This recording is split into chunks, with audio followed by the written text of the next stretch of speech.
안녕하세요. 피셔인베스트 피셔입니다. 자, 우리가 흔히 알고 있는 WTI 국제유가가 20일이죠. 전일 마이너스 37달러로 떨어졌다가 지금은 마이너스 3달러 수준에 이렇게 거래가 되고 있는데요. 경제를 잘 모르실 경우 이와 같은 뉴스를 보게 되면 그럼 이제 석유 가격이 폭락하겠네, 또는 주유소 가서 기름을 넣으면 이 돈을 주는 게 아니라 오히려 돈을 받는 건가? 자, 아니면 이 선물 시장에서 WTI 원유 현물을 매수하면 오히려 돈이 내는 게 아니라 들어오는 건가?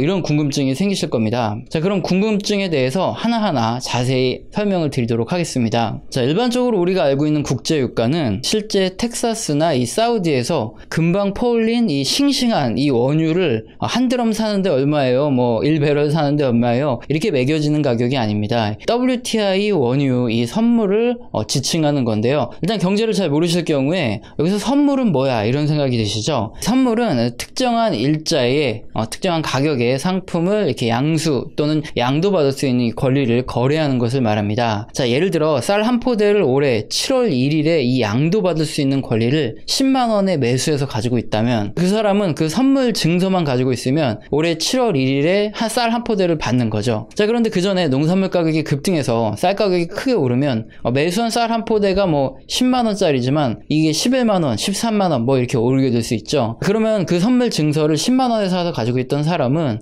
만기 전에 다른 사람에게 11만원에 팔건 13만원에 팔건 이렇게 해서 돈을 벌 수 있습니다. 자, 만약에 반대로 갑자기 농산물 가격이 떨어져서 쌀 한 포대에 5만원으로 뚝 떨어져 버린다면 만기에 주고 나서 하나 10만원에 된 걸 받아야 되니까 5만원의 손해가 보겠죠. 자, 이제 선물에 대해서 대충 알았으니까 이제 이해가 되실 겁니다. 그래서 현재 일반적으로 국제유가가 얼마냐? 자, 이것을 물어보면 대표적으로 사용되는 게 바로 뉴욕 선물거래소에 이 상장된 텍사스 서부 원유, 그러니까 WTI 원유 선물 가격을 가지고 말을 하는 겁니다. 그럼 지금 국제유가가 마이너스죠. 그런데 이것은 과연 언제가 만기인 선물이고 왜 가격이 떨어졌을까요? 자, 일단 지금 선물 가격은 이 다음 달에 실물이 거래되는, 그러니까 5월에 실물이 실제로 거래되는 이 선물의 가격입니다. 4월 21일인 오늘까지 볼 수 있는 이 WTI 선물은 5월에 인수되거나 또 인도되는 이런 선물이라는 건데요. WTI 선물의 경우에는 매달 25일에서 3영업일 이전이 바로 만기일이 됩니다. 그래서 5월물의 경우에는 이달 4월에 25일이 토요일이죠. 자, 그러니까 3영업일 이전인 4월 21일이 만기 거래일이 됩니다. 자, 만약 21일까지 해당 선물을 그대로 가지고 팔고 있지 않고 내일로 넘어가면 이제 만기일이 넘어가기 때문에 WTI 원유를 현물로 인수를 받게 됩니다. 자, 이것이 바로 국제유가가 마이너스로 급락한 원인인데요. 조금 이따 자세히 설명을 드리겠습니다. 그런데 이런 궁금증도 하나 더 생길 겁니다. 자, 얼핏 우리가 상상하기에 이 원유 하면 중동에서 제일 많이 나는 것으로 알고 있는데, 자, 그러니까 왜 국제유가를 이렇게 판단할 때 WTI 미국 서부 원유 가격을 기준으로 하는 것일까요? 자, 미국이 잘 나가니까 갑질하는 건가요? 이런 생각이 드실 수도 있죠. 자, 일단 먼저 이걸 설명드리면, 자, 우리가 국제유가의 표준으로 알고 있는 이 WTI는 국제 3대 유종 중에 하나입니다. WTI는 약자죠. 자, 웨스트 텍사스 인터메디트, 텍사스 서부의 중심부에서 나오는 이 원유라는 뜻인데요. 중질유라고 잘못 해석하는 경우도 있는데 이거 잘못된 해석이라고 석유공사에서 해명한 적이 있죠. 자, 말 그대로 텍사스의 서부와 그 오클라호마주 여기서 생산이 됩니다. WTI 이 원유 같은 경우에 현물뿐만 아니라 뉴욕 증권거래소에 상장된 이 원유 선물을 통해서도 거래가 되는데요. 자, 그리고 다음으로 세계의 3대 유종 중에는 브렌트유가 있습니다. 이건 영국 북해에서 생산되고요. 역시 현물과 함께 런던에 있는 선물 거래소에서 선물이 상장돼서 거래됩니다. 그 다음으로 이제 두바이유의 경우에는 중동에서 생산이 되고 이 현물로 거래가 되죠. 자, 이게 3대 유종입니다. 자, 그 중에서 미국 서부 원유를 기준으로 하는 이유는 역시 선물이 뉴욕 증권거래소에 상장이 되어 있기 때문에 가격을 알기 상당히 용이하죠. 자, 그리고 꽤 많은 양이 거래되기 때문에 그렇습니다. 그럼 이제 우리가 흔히 국제유가라고 알고 있는 이 WTI 원유 선물에 대해서 기본적인 내용을 전부 아셨으니까, 그럼 국제유가가 마이너스 된 이유는 무엇이고 실제 국제유가 선물을 매수하면 지금 마이너스니까 오히려 돈을 더 받을 수 있는 건지, 자, 그래서 유가가 폭락을 하면 우리가 주유소 가서 넣는 이 휘발유 가격도 폭락을 하고 오히려 돈을 더 받을 수 있을지, 이것에 대해서 한번 알아보겠습니다. 자, 우선 워낙 이슈가 많이 돼서 알고 계시겠지만 이 유가가 마이너스가 된 원인 중에 가장 큰 원인은 이 롤오버 물량 때문입니다. 자, 롤오버는요 국제유가를 투자 투자하는 이 투자자들은 실제 WTI 원유 현물을 인수받으려고 투자하는 사람들이 아니죠.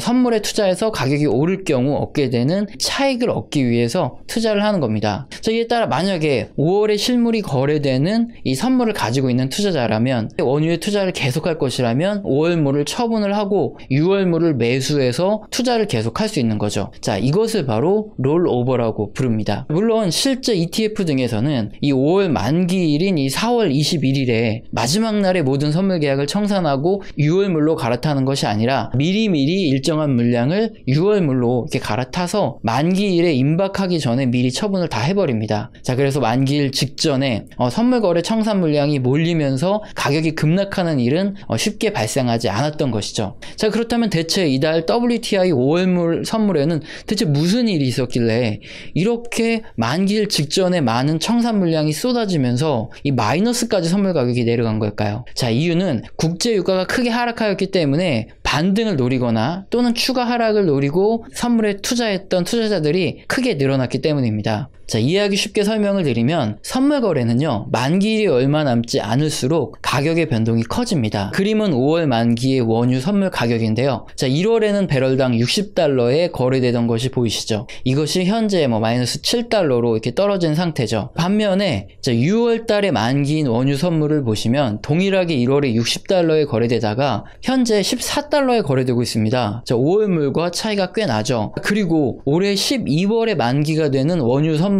보시면 동일하게 1월에 약 60달러에 거래가 되다가 현재 29달러에 거래가 됩니다. 약 30달러밖에 안 떨어진 거죠. 자, 이렇게 선물 거래에서는 만기가 길게 남은 선물 계약일수록 가격의 변동폭이 작고요, 만기가 짧을수록 가격 변동폭이 커지는 겁니다. 최근 전염병으로 인해서 소비가 급감하고 불완전한 감산 합의 그리고 터무니없이 적은 감산량 등으로 WTI 원유 선물 가격이 급락을 했죠. 이때 반등을 노리거나 아니면 추가로 하락을 노리는 이 투자자들 입장에서 자신이 생각한 예측이 맞아떨어질 경우에 가장 높은 수익을 달성할 수 있는 이 선물 계약은 만기가 짧은 단기물을 매수하는 걸까요? 아니면 장기물을 매수하는 걸까요? 당연히 앞서 설명드린 대로 단기물의 가격 변동이 더 크기 때문에 단기물에 투자를 하는 겁니다. 자, 그 중에서도 특히 유가가 크게 급락했기 때문에 크게 반등을 할 것이다, 이것을 노린 투자자들이 상당히 많았습니다. 자, 이 경우 만기가 짧은 원유 선물을 집중적으로 매수를 했겠죠. 하지만 결국 만기일인 4월 21일까지 국제유가가 반등할 만한 소식이 들려오지 못했죠. 그리고 반등 또한 나타나지 않았습니다. 자, 이에 따라 반등을 노리고 5월 원유 선물에 투자한 투자자들은 만기일인 4월 21일이 지나가면 처분도 안 되고 현물을 직접 인수받아야 하기 때문에 5월물을 전부 팔 수밖에 없었던 겁니다. 그래서 매도 물량이 쏟아졌고요, 매수하려는 사람이 없다 보니까 지금 거래되는 5월물 원유 선물 가격이 이 마이너스까지 떨어진 겁니다. 돈을 더 주고서라도 매수했던 선물 거래를 청산을 할 수밖에 없는 이런 상황에 내몰린 거죠. 자, 이것이 바로 WTI 5월 원유 선물 가격이 이 마이너스가 된 이유입니다. 그렇다면 이 경제 초보자님들은 여기서 한 가지 더 의문이 생길 겁니다. 먼저 원유 선물 가격이 마이너스가 되면 이 선물을 매수해서 그동안 계속 가지고 있는 사람이 오히려 돈을 더 지급받는 것이 맞느냐입니다. 그것이 맞다면 이 마이너스된 원유 선물을 매수해두면 매도자에게 돈도 받고 자, 원유 현물도 받을 수 있는데 이 좋은 거래를 왜 안 하냐, 이런 생각이 들 수도 있으시죠. 그냥 돈만 받고 이거 포기하고 그러면 안 되냐, 이런 생각도 들 수 있고요. 자, 하나하나 설명을 드리면 우선 마이너스가 된 원유 선물을 매수하고 이 만기일을 지났다면 이 돈을 받는 것은 맞습니다. 선물 거래는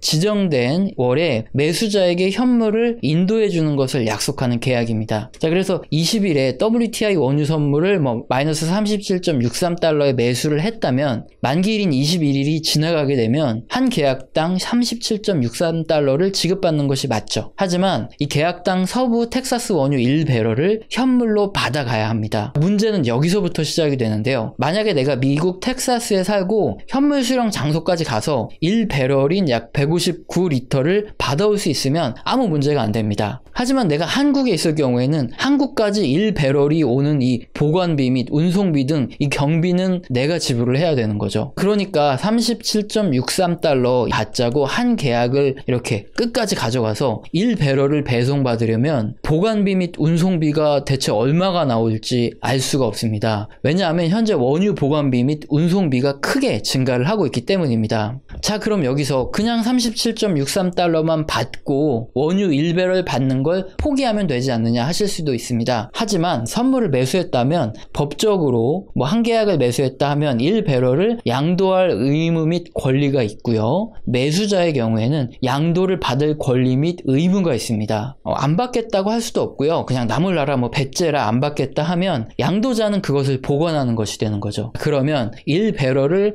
내가 양도해서 받을 때까지 보관 비용이 꼬박꼬박 청구가 되고요. 법원에서 지급 명령이 떨어지게 됩니다. 그러니까 이렇게 마이너스 37.63달러라는 이 웃돈을 주고서라도 이 선물 계약을 매수했던 사람들이 어떻게든 더 주고서라도 이 매수 계약을 청산할 수밖에 없었던 거죠. 자, 그럼 이제 마지막으로 원유 가격이 이렇게 폭락을 했는데 오늘 주유소에 가서 기름을 넣었는데 가격이 크게 변하지 않았죠. 그래서 경제 초보자님들이 생각하시기에 원유 가격이 마이너스라는데 이거 주유소가 너무 폭리를 챙기는 거 아닌가, 자, 이런 생각이 드실 수도 있습니다. 자, 이것도 한번 설명을 해드리면 WTI 원유 가격은 원유의 가격이죠. 자, 원유를 그대로 가져다가 우리 차에다 넣으면 차가 완전히 망가집니다. 자, 우리가 쓰는 휘발유는 원유를 받아와서 정제를 해서 추출하는 그 유종입니다. 자, 뭐 SK 이노베이션과 같은 이 정유회사가 중동에서 원유를 수입해서 정제 과정을 거쳐서 휘발유를 추출해내고요. 자, 이것이 우리가 쓰는 주유소로 이렇게 가서 주유소에서 우리가 돈 내고 주유를 하는 겁니다. 그럼 어떤 식으로 흘러가는지 자세히 한번 보면요. 우리가 차에 휘발유를 넣기 위해서는 이제 거리가 상대적으로 가까운 이 중동에서 원유를 수입을 하겠죠. 자, 이때 당연히 보관비 및 운송비가 들어갑니다. 근데 최근에 원유 재고가 남아돌아서 수상 보관까지 하는데 이 때문에 탱커 보관 및 운임이 크게 상승하고 있습니다. 그리고 어쨌든 우리나라로 이 원유를 가져왔다고 하겠습니다. 그럼 이 원유를 정제해서 휘발유를 추출하고 다시 주유소로 보내와야 주유를 할 수 있습니다. 또 여기에 유류세까지 포함이 돼 있죠. 자, 원유가 가격이 급락했음에도 불구하고 우리가 넣는 휘발유 가격이 급락하지 않고 서서히 하락하는 이유는 이처럼 다양한 과정을 거쳐야 하고요. 그리고 업체 간의 이익도 또 맞물려 있겠죠. 여기에 세금까지 포함되어 있기 때문입니다. 뭐 대략적으로 이 원유가 우리가 넣는 휘발유 가격에서 차지하는 비중이 뭐 10% 정도밖에 안 된다고 합니다. 그러니까 생각보다 적게 우리가 넣는 휘발유 가격이 떨어지는 거죠. 자, 일단 오늘은 이 국제유가가 마이너스로 이렇게 급락을 한 이 원인에 대해서 쉽게 한번 알아봤고요. 자, 우리가 쓰는 휘발유 가격이 폭락하지 않은 이유에 대해서도 한번 알아봤습니다. 그럼 지금 이 설명을 들으셨다면 무턱대고 유가가 반등하겠지 하고 투자하는 게 얼마나 위험한지 아마 이해가 되셨을 겁니다. 만약에 수요가 계속 살아나지 못한다면 뭐 국제유가가 어느 정도까지 떨어질지 이것은 예상할 수 없기 때문이겠죠. 오늘 영상도 마음에 드셨다면 구독과 좋아요는 꼭 눌러주시고요.